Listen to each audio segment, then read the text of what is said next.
Hello, and welcome to The Other Half, where we talk about the other half, that's us women, as they approach the start of the back half of their career. My name is Wendy Parrish. If you're new to this series, this is where I catch up with some of my fabulous women friends that I've been able to cross paths with, both personally and professionally, to get advice and perspective on their career and how they're planning for the second half of their career.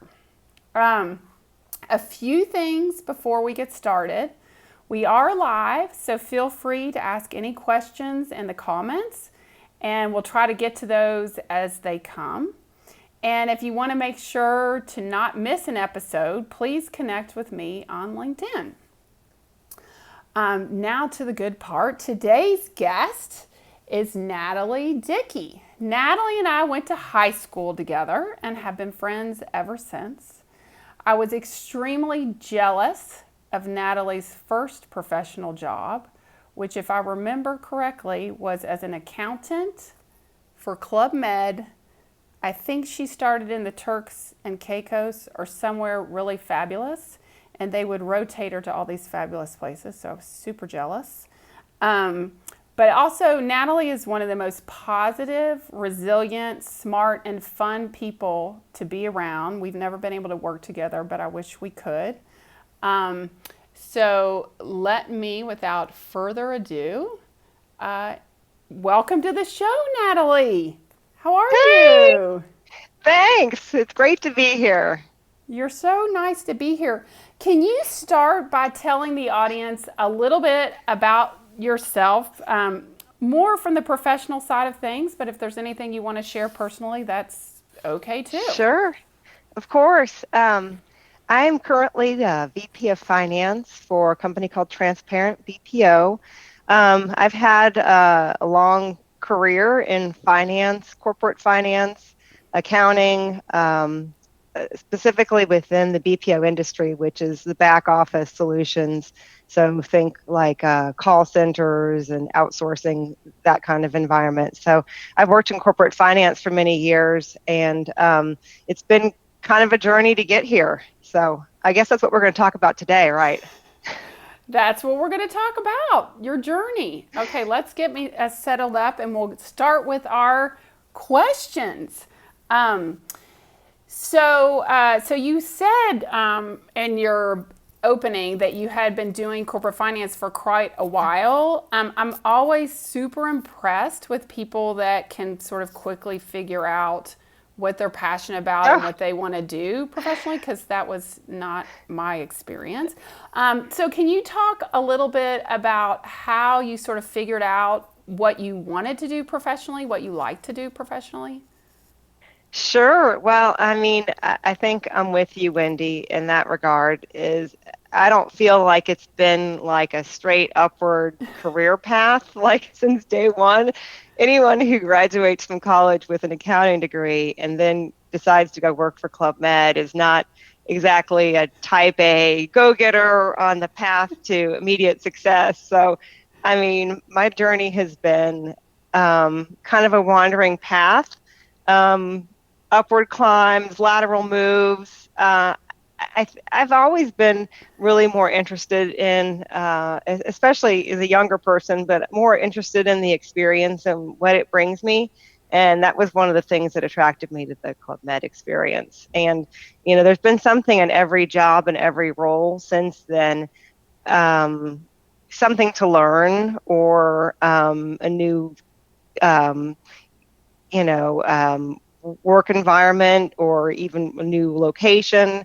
So for me, it's been really important to keep learning and growing. And I haven't always known really where I was going, but I am a little ambitious. And so it's led to career growth because of that. I've been taking bigger jobs with more responsibility. And as you learn more, you want to learn more. So the roles get bigger.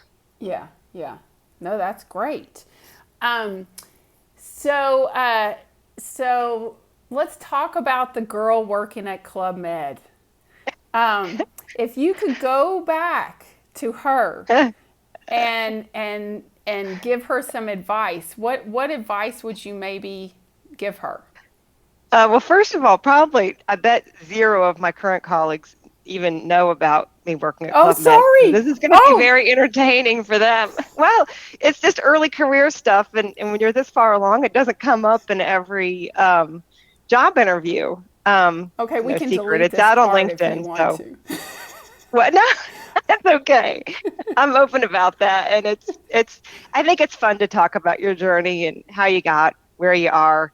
Um, you know, advice to younger self, I don't know if I have a lot of sage wisdom, but I think the important thing that I would want to tell my younger self career wise is that you just really can't spend so much time on things that don't matter. Worrying about things that aren't going to be part of the bigger picture. Or, I mean, honestly, even just when I look at myself and how I spent my free time when I was in my 20s, I would probably say to worry a lot less about like cleaning the house and things that really aren't that important. I would have preferred that looking back, I should have spent more time on my passions, my interests, my hobbies. I'd be a lot better piano player right now if I had actually been, thinking it was worthwhile to do that when I was in my 20s.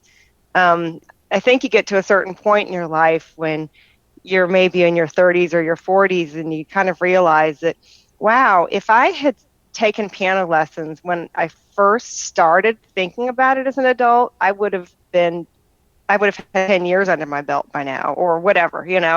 I Yeah, guess the point is that there's still an awful lot of life left, and you should be spending your time doing things that are interesting to you because there's not going to be a better time to learn. right. Yeah. So let me ask you, this is going to go back a little bit to question one. Do you have, um, like, when people are like, well, what am I passionate about? Like, how did you sort of figure out you wanted to take piano lessons, or did you just sort of know that innately? Oh, that's a tough one. Sorry, that's off the You, record. You know? that's okay. I think that you just have to experiment and be open to trying new things and to listen to yourself. Like there's been a lot of things that I've tried that I later said not for me. Um, but then some things, resonate and feel good, and you think, well, gosh, I'd really like to be as good as so and so, or Yeah, in that kind of shape, or have that kind of career. And there's people in your life who inspire you to do these things. And so I guess it's mostly about having an open mind. yeah, yeah. And I think you do a really good job of trying new things and experiencing new things. You do a great job of that. I aspire to do Yeah, that. you see what's in the background back behind me? Are those our class from our scissors? Yeah. Okay, I'm so impressed because this is, well, I don't know if I can do this. Let's see if I can do this without messing everything up. I still haven't glued Oh, mine down. oh, it's gonna be so cool though.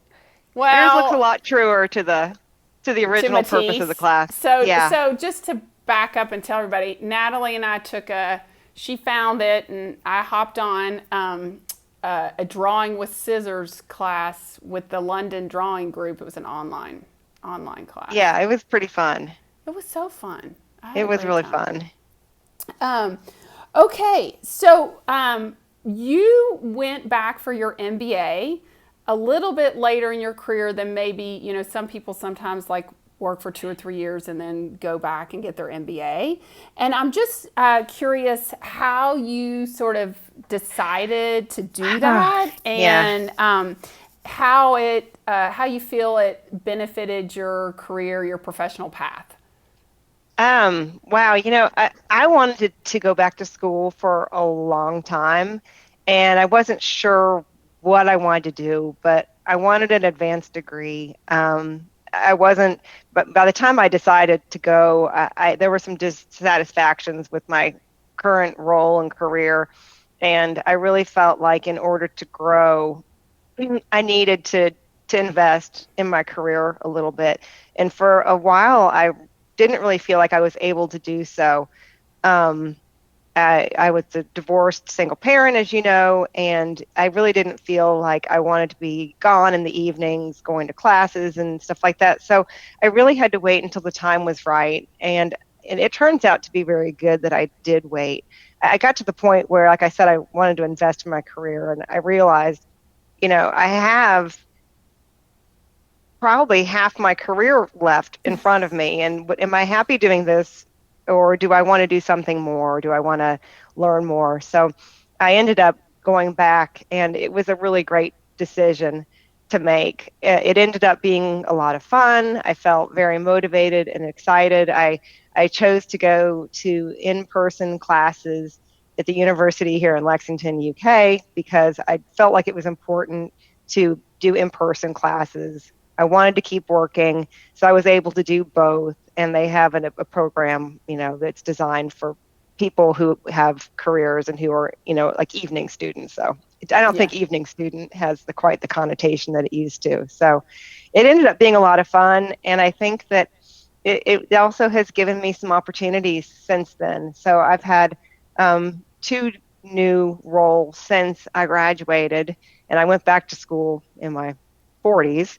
So, and in both cases, after the hiring executive, the CEO or the CFO made a comment that they were impressed to see my commitment to my career and the energy that I put into it, because it's not easy to go to school and to work at the same time. So I think that people who are interested in people, hiring people who are motivated and committed and really dedicated to themselves and the betterment of themselves are impressed by that kind of things. And that wasn't even one of my reasons for going, but it turns out to be a nice side benefit. That's great. I mean, I think that's great. Um, so I have a question. How do you think? I mean, I think we're kind of unique in our generation that technology has changed so much since we had our first job. So I think that's one thing. But how do you Yeah. think work has changed since your first job? And what do you think was good about that? And what do you wish hadn't changed? Um, Gosh, it's changed a lot. I don't want to date myself, but since it's the topic of the show, I remember like the first time I ever saw a fax machine, I was like, wow, how does it do that? But I mean, obviously, technology has changed a ton, and I think one of the greatest things are all the new tools and productivity tools it's given us, and it's given us the freedom to work remote, which I do these days, and I have in the past in my career, and it's something that I think provides a lot of people a lot of flexibility. It provides companies the flexibility to find the right people, even if they don't live in the small town where the corporate headquarters is. So I think it's really opened up a lot of opportunities for people, and I think that that part's great. Um, the flip side of that, of course, is that all this technology that makes us so easy to connect with makes it so that we're working all the time. And that even on vacation, you feel like you got to check in, um, or maybe you need to work or get up in the middle of the night to go to a meeting that's halfway around the world. So it can kind of cut into your time. If you need to truly get away, it's hard. Yeah. It's hard to get off the grid. I don't think most people mind it that much, and I don't mind it that much either, honestly. But I think that, in a lot of people's career, you get to a point where you're burned out and you need to get away, or maybe you're just need to recharge and, get your creativity back. And at that point, I think it's kind of hard to get Yeah. away. And one thing I wish had not changed, and I'm guilty of this myself, is I wish people still went out to lunch. Okay, before the pandemic, I was one of these people who normally ate what I call a sad desk salad every day for lunch. But I have a lot of happy memories earlier in my career, especially of going to lunch with coworkers, and you get to know people on a more personal level when you get to spend that kind of time with them. And I'm the worst about it myself. I eat at my desk all the time, even though they say you shouldn't. Um, but I miss that going out to Yeah. lunch with people. Yeah. That was fun. I know That you was used to see, you have don't like do it a whole either. like table of 10 people. No. Yeah. No, and I think some of that might be the single mother aspect of like cranking through, I don't know. Oh, you're I sort of productive. like crank through work and then go be a parent. I don't know. Anyway. Yeah, Anyway. I know the drill. I know you do. I know you do. Um, so another one of my sort of important topics, I guess, for people professionally and particularly women professionally. And I think Jean talked a little bit about this as well. But what advice do you have for negotiating your salary either when you're starting a new job or when you're in an existing job? I certainly have a lot of friends ask me that question too. Yeah, this was actually, I took a class in negotiations when I went back and got my MBA, and I thought it was very fun. And it's hard to do with your own career because it's hard to be objective. But I think you have to really be objective in what you're bringing to the table for a new job. And you really have to do your homework to understand what the market is paying and what your particular employer might pay. Doing looking at a lot of job listings and just doing whatever research you can. Sometimes it's a little bit hard to find out, and it's sometimes hard to find comparable roles. But asking other people in the industry, um, salary ranges and experience levels, and just really being honest with yourself about what your limits are, what your goals are. And I think, a lot of people say, and I think this is true, that women sort of sell themselves short in terms of what their target pay is and being able to ask for it. So I think you have to really know what you're worth and know what the market is paying. And then you have to really understand what your upper and lower limits, well, I don't know if you have an upper limit, but what your upper target is and your lower limit is, and not be afraid to communicate and ask for it. Yeah. It takes a little bit of nerve sometimes, but I think it's an expected part of the process. And you have to be prepared to talk about this at any point in time during the interview process. I mean, sometimes it feels premature to, I haven't been offered a job yet. I don't want to talk about money, but it comes up and you have to be ready. I'm guilty of this myself, sometimes not really doing all that homework before the conversation comes up and then you're caught off guard. So it's really helpful to think about it early. Yeah. Yeah. That's very good advice. Um, do you have any sort of time management or productivity tips or tools that you would be able to offer? Um, we can do an exchange. You can tell me yours sometime too. I'm pretty low tech with a lot of my productivity tips. I think the first is, and it circles back to the whole learning and spending time on your passions. The old saying of pay yourself first. Have you ever heard that before? I People have talk heard about that it when you're before. young and you're starting out, you pay yourself first. They're talking about your savings account and putting aside money to save. But I think that it also applies to just how you invest in yourself and how you spend your time. So it paying yourself first. You have to give yourself um, time to do the things that are important to you. You have to earmark certain time for important tasks that you need to complete or parts of your job that you need to learn, or maybe just even learning in general, like reading up on something in your industry that you've heard people talking about that maybe you don't really understand. Keeping up, I like to keep up with news and Yeah. technology news. And so I think setting aside time to do that. Um, Earlier in the day. and not later in the day is important because, your day sort of spins out of control sometimes. And if you wait until the end of your, from, the end of your last hour of your day, then it often doesn't happen.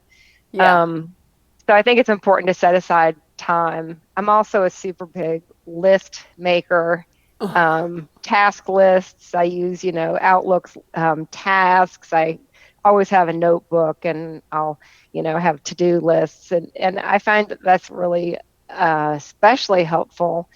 And on a Friday afternoon, when I'm winding down, I try to write down like everything that I will put it in my task list, everything that needs to be done. And it helps me actually leave work for the Yeah. weekend or for the evening, just to get all that written down. And I also find that when I do that before I go on vacations, or if Yeah. I'm going on a work trip, things that won't get done while I'm away that I don't want to forget, because a lot of times I come back um, and I've kind of forgotten a lot of that stuff, or it's just not top of mind anymore. That means you And had a good vacation. yeah. But even on a Monday morning, if I really want to hit the ground running, I have to have a list. Yeah. So I try to do a lot of lists, very, low tech stuff, but Yeah. But it it, works. it seems to work for me just to help prioritize the tasks and always be working on something to move you forward. Yeah. Yeah. No, I think that's a great idea. Okay. So I have a few things to show you. Oh no, I know I this was is wondering equally. if this was going to happen. Oh, of course it is. Okay. Here we go. This is embarrassing me more than you. Oh no. Our God. high school, here, I'll even take this off so we can see them very clearly. What Um, curly hair was so in. Look at you us. know what? I think I had a perm, and if you know me, you know I have naturally curly hair. I did not need a perm. Like, Um, where's the part in my hair? Like, you it's just know, a poof. and I think you look good, Natalie. I think you look really good. Okay, and here's another one that is, I can't even remember where it's from, but when I think about old pictures of you, I always think of this one. My God. I love it, making the Oh Pringle my duck goodness. mouth. You don't like It's it? a classic. It's a classic move. Where were we that we were on the water like that? I have no idea. In Michigan, maybe? Maybe. I don't know. Isn't it sad that I don't remember? But I don't anyway. either. I Um, don't remember that picture at all. That's a funny one. And I'm glad that that's what you think of when you think of pictures of me. Well, I always think that you think of me as that picture when I was carrying all the potato chips into the senior high school picnic that you posted on Facebook a few years ago. So, I think this is payback. No, I'm kidding. Oh no.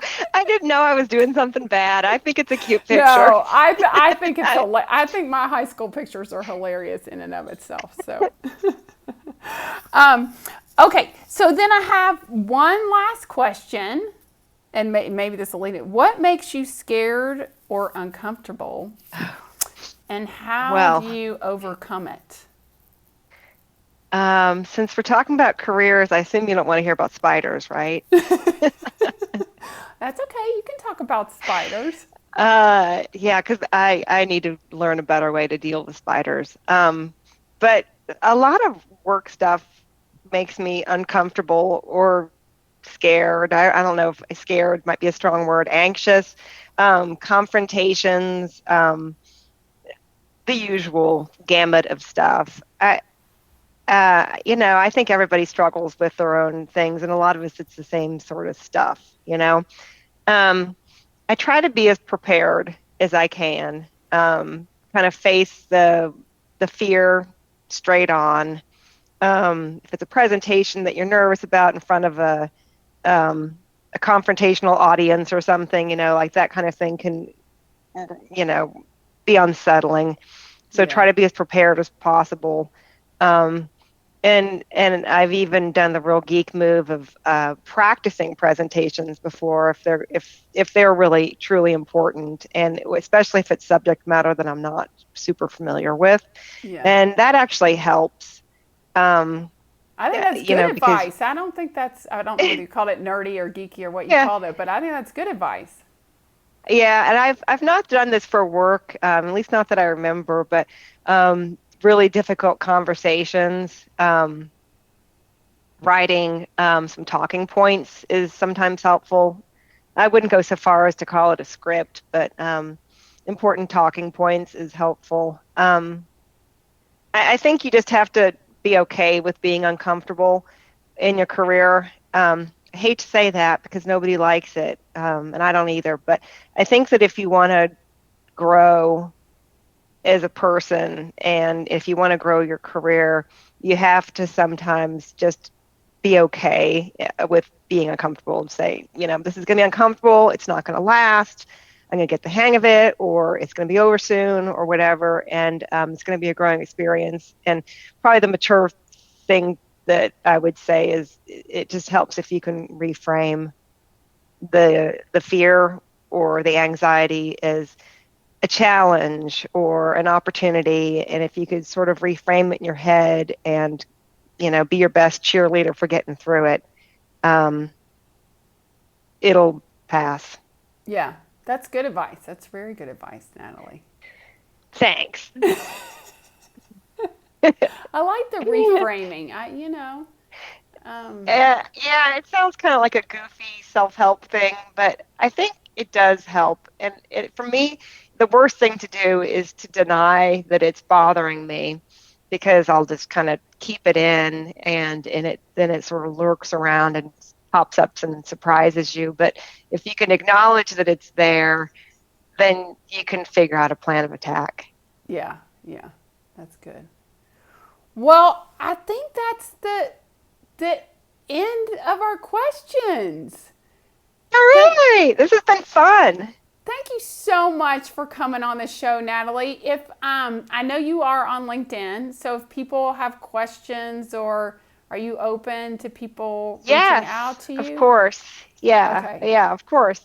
If anybody, wants to reach out and chat about anything, I'm up for it. And I'm very flattered to be here. I can say that, especially as we talked about the early career and the winding paths, I don't know if I'm like a great career model, but I think it is important to explore and to be okay being yourself at work. That's something I would have told myself, is not to try to be who I think a corporate finance person is, but Yeah. just to be yourself, because nobody wants a cookie cutter colleague. That's not memorable at all. Yeah. Yeah. That's good advice. Good parting words, Natalie. Thank Parting you. words from me. Yeah. I love it. I love it. Well, thank you so much. And I really appreciate all the good advice and the time and being on the show. Thanks, Wendy. Have a great night. Yeah, you too. Bye. Thanks. Bye.